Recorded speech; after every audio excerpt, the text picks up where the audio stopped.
So now that we're here, training camps are opening all over the place, and Tuesday is going to be that day where most of them hit it. And so many storylines. But I'm going to christen, if you will, one division as the most fascinating division in the National Football League. Now, the AFC West is up there. Pete Carroll's now joined the Raiders organization. Sean Payton's got the Broncos on the move after making the playoffs, right? Chargers made the playoffs in Jim Harbaugh's first year. And then you got the Chiefs sitting there. And the Chargers and the Chiefs face each other on the first Friday night of the season on YouTube. Oh, it's going to be awesome. Right, in Brazil. You know. And then, of course, you've got the NFC East. Season opens on Thursday night on NBC. You know, between the Cowboys and the Eagles, and the Commanders and the Eagles were the two teams to finish up the NFC season last year. And then you got the Giants. Who knows what they're going to do with Jackson Dart, and their defense is going to be really good. They might have to win games 13-10 for a while, but we'll see if they can do it. Right? The NFC North, what about the Lions? After being the 1 seed and one and done, they lost both of their coordinators. Everybody thinks, well, that's the way that one went. See you later.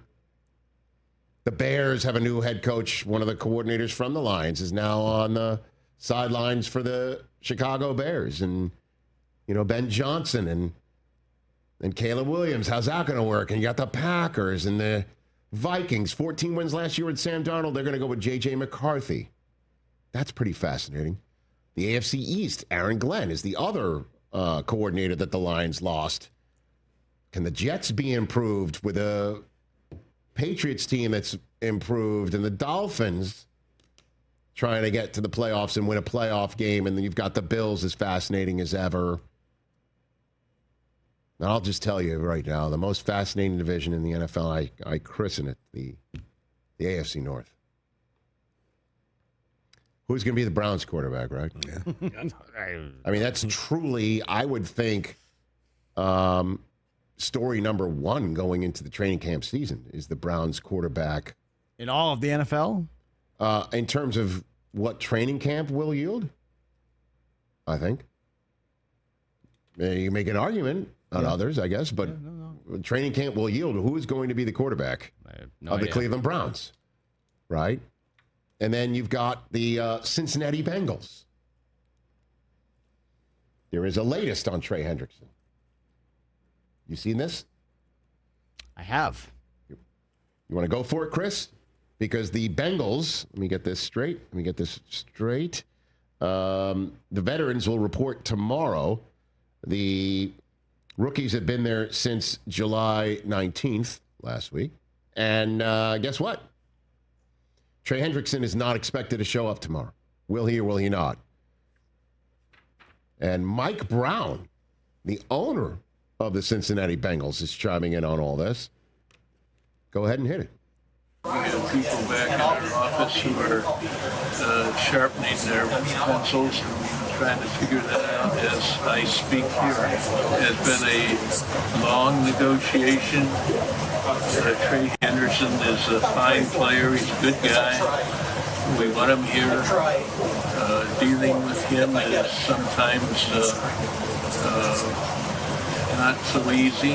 That's all right. He's got the right to argue his case. We'll try to make sense of it from our perspective. And we'll see.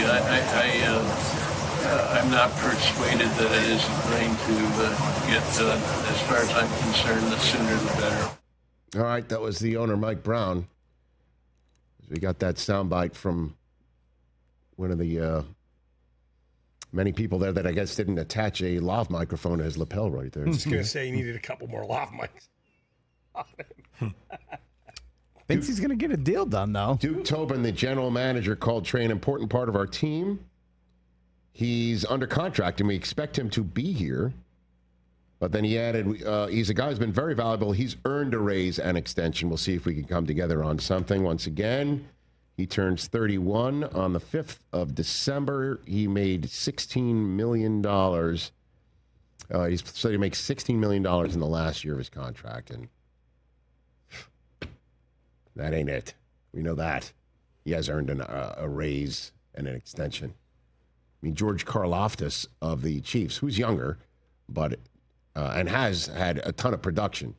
He just signed with the Chiefs for $23 million per. So it's somewhere between that and T.J. Watt. Yep, get it done. Who we'll talk about in a second.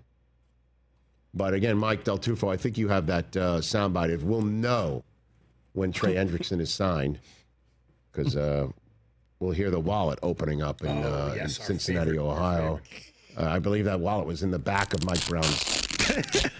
That's why he looked a little lopsided. That was right. Yeah, he's wearing the Costanza. One cheek was higher. Velcro wallet on one side. The fact that Del Tufo just did that originally by pulling the Velcro on his hat, genius. It's impressive. His hat or his own wallet? No, maybe both. I have a metal wallet now. All good. All good. So, because if Trey Hendrickson comes back and that defense can, let's just slice a touchdown off. Right? Let's slice a touchdown. Entire season's different for them if they're able to do that. Last we saw the Cincinnati Bengals, previously in Bengals football, they were the team nobody wanted to see in the AFC playoffs. Unless you're a Bengal fan. You know? And, you know, Al Golden is their new defensive coordinator. See if he can bring some magic to that mix. Yeah, I mean, they gave up almost 26 points a game. I forget what the stat is, but they lost 5 games when they scored more than 35 points. Dude. And I think Chase Brown's going to have a massive year. Massive. Because they're not going to mess around with somebody else in the first half of the season. Dude. Fantasy-wise. You want Chase Brown. Interesting. Chris, don't put that out there too loud, Rich. Last year, he could be kept on the DL. Okay? Because everybody's like, Zach Moss this, Zach Moss that. Nope, not this year, pal. He's going to come out the gate. Yeah, as he did multiple times. I need people to sleep on him a little bit. Okay. And they did the right thing. They kept T. Higgins. All good. Then you got the Ravens, right? Who have just maybe the best offensive line in football. You got your 2 tight ends. You got DeAndre Hopkins now to this mix. Yeah. Okay. You know, the wide receiving core, let's get Zay Flowers healthy, right? We got him going. Yep. Okay. And Lamar and Derrick Henry. And defensively, be even better. They can be. And just roll it all downhill again. They could easily be the 1 seed in the AFC. Yep. Will Lamar Jackson get to the Super Bowl? Can he get to the Super Bowl? For the Baltimore Ravens and obviously himself. As fascinating as they come, and do you have the Ravens schedule? Would you mind popping that up, Hoskins? I know that we did not plan for this, but it's just, you want to talk about difficulty and must-see television and must-see games. It's just chock full of them. Sunday Night Football, they're at Buffalo to start, okay? And that's the revenge game because you know the Bills ended the Ravens season last year. Division game against Cleveland, then home against Detroit on a Monday night before they visit Kansas City again, and then have Houston come in along with the Rams before a bye, after which they've got Chicago. I mean, how many of these games are going to be like must-see, right? At Miami on a Thursday night, that'll be fun. At Minnesota. Good Lord. Good Lord. They've also got, amongst their division games, a visit to Green Bay on the weekend after Christmas.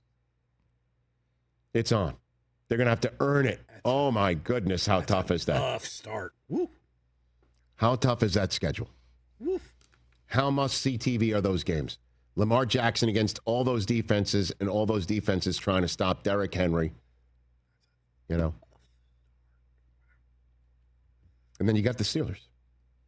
Catch the Rich Eisen Show live weekdays from 12 to 3 p.m. Eastern on Roku Sports Channel in the U.S.